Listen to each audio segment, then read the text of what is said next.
following is a special presentation from ESPN, the worldwide leader in sports. Back in 2004, the only extensive football game I can remember playing was NFL play-action football on the NES. I'm not sure what prompted me to want to buy a football video game. Perhaps I overheard some kids talking about Madden. But nonetheless, there I was at Walmart. Madden was all I knew about, and when I found it, I saw that steep price of $39.95. Right next to it was another football game I had never heard of. It had ESPN and a guy catching a ball on the cover. But what I really liked was the price. At $19.99, it was easily the cheapest game in the aisle. The rest, as they say, is history.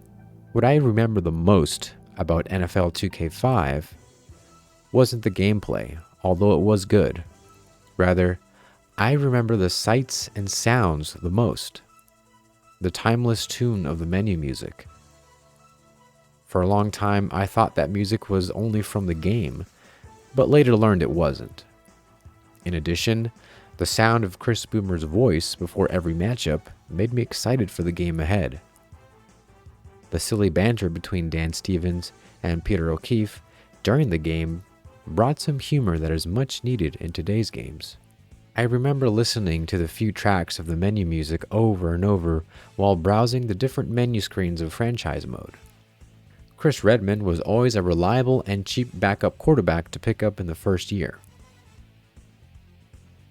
The biggest problem I had with franchise mode was the weekly prep. It's not that it was too overwhelming to set up and change every week. Rather, it was that the game never told me what each and every task would do to my team. So I was going in blind each and every week, not knowing at all how my team would be affected. The game forced me to juggle all of my players' ratings, letting some decrease while I chose which ones to increase. By the time the offseason came around, my team was 50 overall because I scheduled ballet for my players one too many times, not knowing what that would do. The alternative was to turn it off and miss out on that dynamic week-to-week player rating fluctuation, which I eventually did. Other than that, I couldn't ask a football game in 2004 to be any more perfect.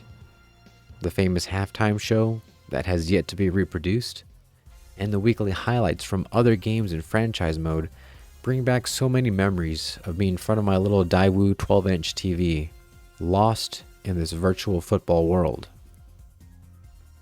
The only other thing I can really complain about is that it wasn't a college football game, but that's not a fair criticism. Building up the crib was a fun side activity. From playing the mini games to collecting bobbleheads, memorabilia, furniture, and watching videos.